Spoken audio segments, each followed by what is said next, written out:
Welcome to SERC the family of learning. आज हम लोग 10th क्लास का तीसरा चैप्टर बायोलॉजी का देखेंगे, रिप्रोडक्शन। बिहार बोर्ड में हर बार पूछे जाने वाले सबसे महत्वपूर्ण प्रश्न को हम लोग देखेंगे। तो रिप्रोडक्शन यानी कि जनन का ये पहला पार्ट है। चलिए हम लोग क्वेश्चन शुरू करते हैं। और इससे पहले जो क्लास हो चुकी है आप लोग प्लेलिस्ट में जाके देख सकते हैं। तो पहला क्वेश्चन है, मानव में नर जनन ग्रंथि कहलाता है। ऑप्शन है वृषण, अधिवृषण, शुक्राशय, शुक्रजनन नलिका। अगर हम ग्रंथि की बात करें तो मानव में जनन ग्रंथि के रूप में वृषण ही होता है। सही आंसर वृषण ही होगा। अगर हम मेल रिप्रोडक्टिव सिस्टम को देखें, कुछ इस प्रकार से डायग्राम, बिहार बोर्ड में आपको डायग्राम बनाने के लिए भी पूछता है, तो आप यहां से डायग्राम बना सकते हैं इस प्रकार से। ये संरचना वृषण होती है, टेस्टिस होती है। इसी में एपिडिडाइमिस या अधिवृषण, ये वाली ऊपर वाली एरिया क्या होती है, अधिवृषण होती है ये वाली एरिया। उसके बाद ये यहाँ पे वास्ट डिफरेंस हो जाता है, जिसे हिंदी में आप शुक्रवाहिनी भी कहते हैं। इसके बाद आप इस संरचना को देख सकते हैं, सेमाइनल वेसिकल को भी देख सकते हैं, जिसको अंग्रेजी हिंदी में आप शुक्राशय कह सकते हैं।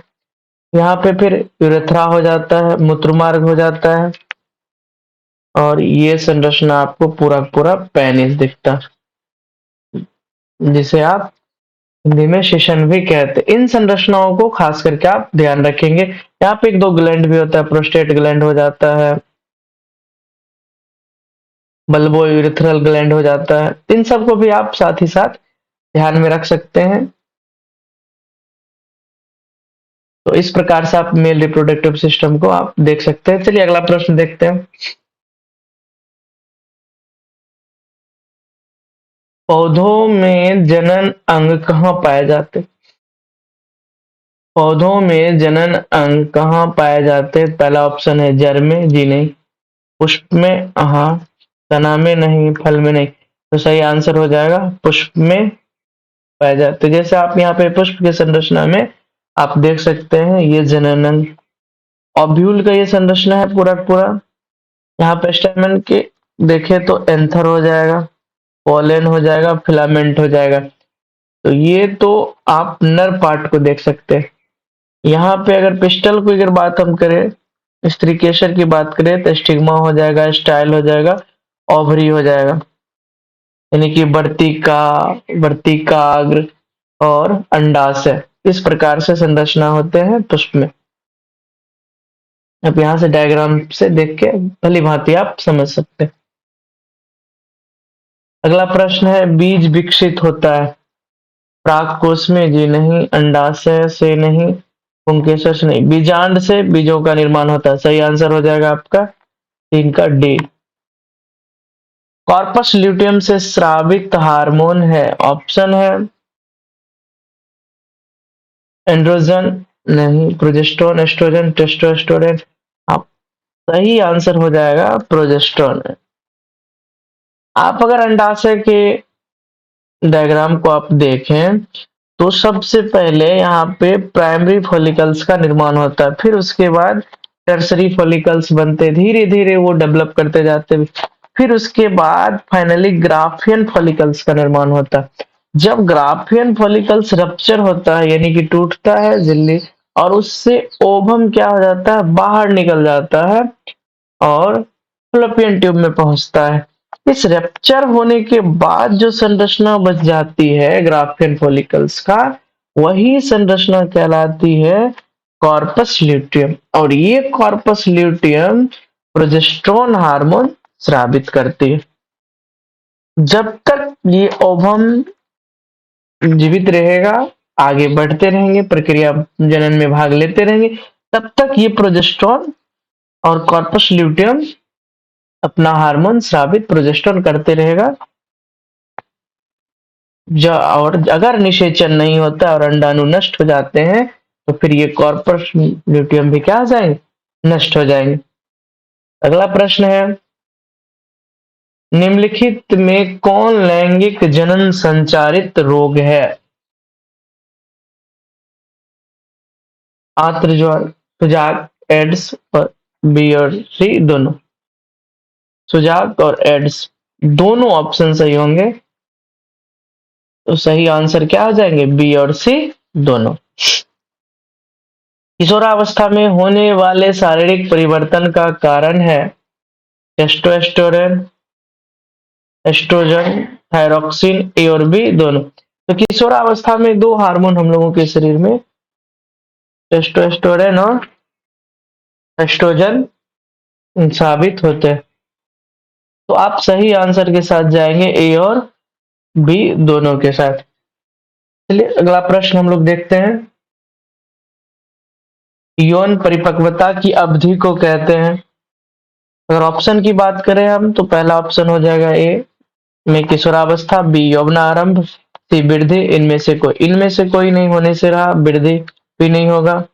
तो यौन परिपक्वता की अवस्था को हम लोग यौवनारंभ कहते हैं, प्यूबर्टी यौवनारंभ कहते हैं। आप इन बातों को ध्यान रखेंगे। अगर हम किशोरावस्था की बात करें, तो आप ये कह सकते हैं 10 से 11 वर्ष में शुरू होता है, और 18-19 वर्ष की जो पीरियड होती है, ये क्या कहलाती है, किशोरावस्था की पीरियड कहलाती है। अगला प्रश्न है, पूर्ण विकसित अंडाशय कहलाता है बीजांड, बीज, फल, इनमें से कोई नहीं। तो इसका सही आंसर हो जाएगा फल, क्योंकि अंडाशय विकसित होकर फल का निर्माण कर लेता है।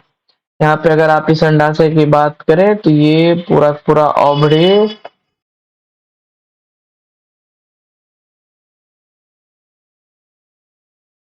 ये पूरा पूरा ओवरी अंडाशय का, ये अंडाशय फल का निर्माण कर लेता है। इसके अंदर जो बीजांड होते हैं वो सीड का निर्माण यानी कि बीज का निर्माण कर लेता है। चलिए अगला प्रश्न देखते हैं, भ्रूण का विकास होता है। अगर हम भ्रूण की विकास की बात करें, तो अंडाशय में नहीं होगा, ना ही योनि में होगा, ना ही फैलोपियन ट्यूब में होगा, और गर्भाशय में भ्रूण का संपूर्ण विकास होता है। अब फैलोपियन ट्यूब में फर्टिलाइजेशन होता है, फर्टिलाइजेशन अंडाणु और शुक्राणु मिलेंगे तो फैलोपियन ट्यूब में ही मिलेंगे। अंडाशय में ओवम का निर्माण होता है, तो सही आंसर आपका हो जाएगा गर्भाशय। अगर आप देखें, तो यहाँ पे आप चीजों को देख सकते हैं आराम से कि किस प्रकार से डेवलप करते हैं। फर्टिलाइज एग बनते हैं, फिर 2 सेल स्टेज आते हैं, 4 सेल स्टेज आते हैं, 8 सेल स्टेज आते हैं, 16 सेल स्टेज, फिर ब्लास्टोसिस्ट का निर्माण होता है, फिर प्लेसेंटा बन जाते हैं, फीटस 4 वीक का ऐसा दिखता है, फिर फीटस 10 वीक का इस प्रकार से कुछ दिखते हैं माँ के गर्भाशय में, फिर फीटस जब 16 वीक का हो जाता है तो इस प्रकार दिखता है, फिर 20 वीक का इस प्रकार दिखता है। कुछ इस प्रकार से गर्भाशय में फीटस दिखेगा, विकसित होगा। सही आंसर आपका हो जाएगा जी। अगला प्रश्न है, नर युग्मक में गुणसूत्रों की संख्या। तो नर युग्मक में गुणसूत्रों की संख्या आप देखें,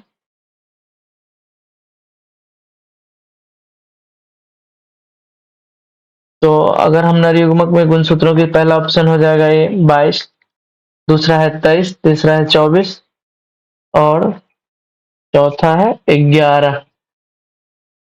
तो अगर हम बात करें, तो मानव की सेल में गुणसूत्रों की संख्या होती है 46 यानी कि 2n। अगर हम युग्मक की बात करें, तो गेमिट होते हैं n, n हो जाएंगे 13। या तो नर युग्मक हो या फीमेल युग्मक हो, दोनों में गुणसूत्रों की संख्या कितनी होती है, 23। अगर हम नर युग्मक की संरचना की बात करें, तो कुछ इस प्रकार से, ये संरचना किसका, स्पर्म का। यहाँ पे आपको नीचे का ये वाला पार्ट आपको टेल है, यहाँ पे ये वाला हिस्सा हेड है, ये ऊपरी हिस्सा एक्रोसोम कहलाता है, बीच वाली ये संरचना आपको न्यूक्लियस कहलाता है। यहाँ पे ऊर्जा निर्माण के लिए माइट्रोकॉर्निया लगे हुए रहते हैं, जिसे मिडिल पीस भी हम लोग कहते हैं। यहाँ पे ये नेक वाले पार्ट और गर्दन वाले, फिर ये प्लाज्मा मेम्ब्रेन ऊपर से रहते हैं। इस प्रकार से हो जाते हैं संरचना किसका, स्पर्म का, यानी कि नर युग्मक का। अगर हम अगला प्रश्न की देखें, परागकण निम्न में से किसके अंदर बनते हैं? पहला प्रश्न, पहला आंसर हो जाएगा परागकोश, अंडाशय, वर्तिका, पत्तियां। तो परागकण जो बनते हैं परागकोश में रहते हैं। अंडाशय में अंडाशय परिपक्व होके फल का निर्माण कर लेता है। वर्तिका और पत्तियां, पत्तियां तो पौधे का प्रकाश संश्लेषण में भाग लेता है। वर्तिका स्त्रीकेसर का भाग होता है।